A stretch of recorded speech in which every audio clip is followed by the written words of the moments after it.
Hi guys, welcome back to the channel. So in today's video we are reacting to the topic of a video about the fact that she couldn't pay her rent, and people are really talking about it. So I want us to quickly go ahead and check out what other creators have to say about this inflation of rent and people leaving their house, and then we'll come back to hear my opinion on this topic. And as always, before we go, make sure you hit that subscribe button, give this video a thumbs up, and I'll see you guys in the comment section.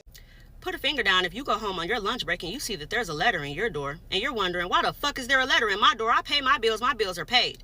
You open the letter, read it, and it's from the new management company who just took office in December telling you that the rent is going up $100 again.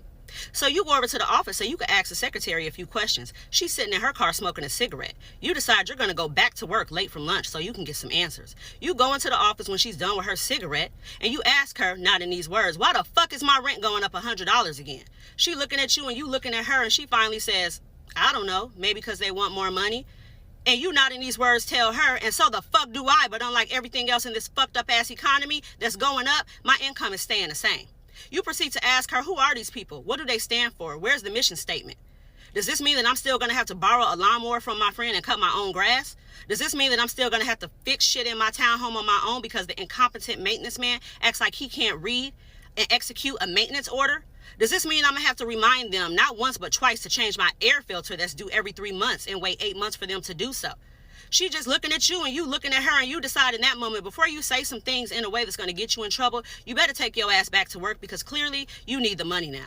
And on that short ride back to work, you're able to calculate in your head that you're either going to need a 63-cent raise from your first job in order to not feel the impact of $100 extra a month, $1,200 a year, or you're going to need to pick up 5 extra hours at your second job that you already hate, that you've already been trying not to work at more than what you have to, because you're sick and fucking tired of working 60 and 70-hour work weeks between 2 jobs just to be able to maintain.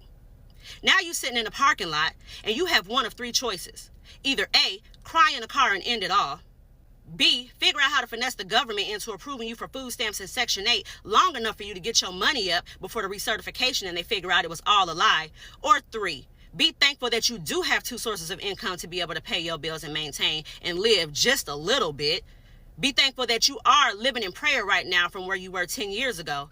And also understand and be thankful that you lived in this townhome for 6 years and not once have you ever had to pay your rent late, and God ain't gonna allow you to start now. So the topic about inflations and rent going up is really like been up since the pandemic, because I feel like the reason why inflation is being so much worse these past few years is because of the pandemic, and the fact that the world literally went to a stop for a whole 2 years or more than 2 years, and then a lot of shops were closed, a lot of businesses went out of business. So I feel like that really impacted the economy and the whole system, because none of the governments anywhere, could be Africa, US, UK, Europe, anywhere, none of the governments really um expected the pandemic to go as high as it did or as long as it did. Because if you remember, Trump literally said that, oh, it was gonna take only a month and then everybody will get back to their life, but it didn't happen that way. A lot of people were literally out of work, and then they had to stay at home with jobless and everything. So people didn't really have nothing to back up on. But the thing about housing being expensive is what I don't literally understand, because for something to be as expensive as something that have already been built, I don't get it. Maybe I'm ignorant, I don't know anything about housing, real estate, or anything like that. I'm just saying it in a logic way that I understand it, because I feel like properties are not supposed to go up. It's supposed to be like leveled, or even if it's supposed to go up, it's supposed to be some time frame that your rent is gonna go up. But this lady is literally saying that she just got a call, and then the call is basically saying that her rent have gone up. So I don't know, do you have to have some type of arrangement with your landlord before you sign, or is it in your contract? Didn't she didn't read her contract well, or like those certain things like that? Because normally when you are reading, you're signing contract, you're supposed to read everything, know the time your lease is up and all those things. So that's also something that I think all of us have to take in consideration when signing lease or when signing any application. Make sure you read the contract, the terms and everything before you find yourself into a situation like this. Because if she had read, I don't really know much of the story, but if she had read it and then she can find some loophole that is gonna help her, then she should definitely take that chances. Now I saw a lot of creators also that was literally saying that we should go for a strike and everything. Home, like being housing is one of the biggest thing everybody need. Like we literally need house, we need a place to put our head. So I feel like the government or the landlord know this, and they know that if I raise the rent to even 200 euro at the end of the month, you're still gonna pay, because you cannot just find house, especially here in Europe. It's so difficult to find house. You can just be on the waiting list, because when you go for viewing, they have to take a lot of things into consideration. Your SUFA, which is your credit score, they have to take everything, like the amount of money you're making. Are you under government? Are you being supported by all those things before they actually give you the apartment? So another thing is that if you're looking for apartment, make sure you find something that is in your frame type of income, so that you don't have to, anything like this happen, they increase it. I'm not saying that you're supposed to take it when they increase it, but it's gonna be easier for you to be able to afford it, until if you want to leave the place and find another apartment, you go ahead. But for the meantime, try to read your lease and trying to find an apartment that is below your means or within your means.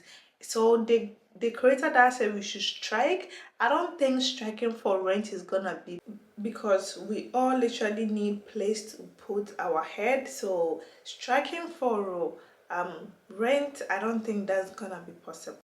It's not new. It's getting worse. It's not new. It's getting worse. Every year it's getting worse. When does it stop being words? Where is the action? Do y'all not understand that we're the majority? If fucking 20 people are making the rent $2,000 and up, and you have 5 million residents, don't you think the fucking residents would have to say so? So let's do a rent strike. Today is February 27th, 2024. Rent for most people is due on Friday with a grace period that will last until next Tuesday, March 5th. He asked what action we're taking. We can take action right now. At first, I was going to say April 1st, but if we wait till April 1st and we start. But then if you go on the rent strike, it's you that they're gonna throw you out of the house. So that's what I said. The rent strike, it's actually not gonna work, because a lot of people are gonna be scared. People have children and they can't really afford to keep their children, on the streets when they have no backup. I'll tell you something. If this thing takes off the way it's supposed to, you won't have to question whether or not people didn't pay it. It will be on every news channel all over this country. 24 hours a day, they will be talking about this rent strike on March 6th, next Wednesday, okay? If none of y'all pay, or even half of y'all don't pay, it will be big news. Because why won't people stand up? Why do people normally continue paying the exorbitant rent and all the increases? Because they're afraid of consequences. When it's just you are afraid. You're threatened with homelessness, you're threatened with bad credit, you're threatened with eviction if you don't pay. But they can't do that to all the people. They cannot possibly do that to millions of people. That's why they were forgiving stuff during the pandemic. The system is held together with ignorance and with fear. They keep you ignorant of your power and fearful when you're the one who really has the control.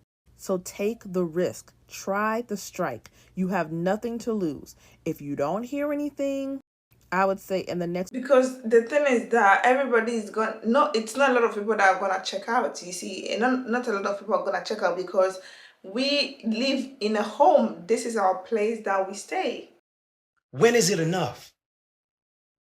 When do we genuinely get fed up and pissed off to where we stop complaining? Because people need to pay their rent in order to stay in the house. So if this is a problem, that's what I said, find a place of your means, or maybe find a good job and buy the apartment, because I've seen that if you calculate the amount of rent you're paying now compared to the amount of rent you're gonna pay if you buy the house, you're gonna be able to buy up the house. That's not the greatest country in the world. That's just bullshit. I saw an apartment today. I cannot make this shit up. I saw an apartment today, y'all. 950 square feet. And they wanted $3,500 a month because it's a luxury apartment. $3,500 a month for a one-bedroom apartment that's less than 1,000 square feet. And that's what they expect. An apartment is no longer a step. Have to buy another transport, so transport is another money. So if you live in a great environment like this, whereby the rent is also high, but then there's supermarket here, there's school here, there's hospital here, you don't have to buy petrol and then go to another city or another town for groceries. So that makes sense. Homes. We want a roof. And when we pay for that roof, we want to have enough money left in our pocket to pay our other bills, or put food on the table, or I don't know, go enjoy ourselves, pay for entertainment. I just saw a video, which I will also stitch. It's of a young girl crying because she's just now getting out into the real world and she's realizing that little bullshit paycheck they give and when you call for repair, they come and do it whenever. If you're lucky enough, it'll cover your bills, and that's about it. So guys, I would like you guys to, I'll leave the full video of this in the description, so if you want to go check it out. He really made a lot of points, and then some I agree, some I don't agree. So let me know what you think on this video. And as always, you can leave your opinions and your opinions alone. We can all agree to disagree in the comment section. Leave your thoughts in the comment section, and I'll see you guys in the next one. Bye. Your rent has gone up, and if you looked on Zillow recently for relief, you've probably been bummed out. Got a bad case of the I can never move agains. You're not imagining it. A study finds that for the first time ever, rent is unaffordable for half of all U.S. renters. The study from Harvard finds rents went way up during COVID. Half of renters paying more than 30% of their income on rent. 25% of people pay more than 50% of their income on rent. The study author told NPR, even though rents have started to come down in some expensive areas, people most in need are not seeing a lot of relief. She says new apartments on average are more than $1,400 a month. Now remember, this is nationwide. She adds that millions of low-cost apartments have been wiped off the market. Average cost for an apartment in LA County is $2,700 a month, although that is down about $300 since last year. It is still nearly twice the national average. What's a young college graduate to do? Stay home. Yeah. Live at home. I guess so. Yeah. ADU Build in the the next back. day. I mean, Yeah. But this should be no surprise because everything has gone up. Everything is super expensive. And with that, you ask a landlord how much it costs them to get a sink fixed, to get, the apartment re-cleaned and painted. Everything is through the roof. Learn how to do it yourself. Yeah. There you go. Especially if you're a homeowner. Yes. Yeah.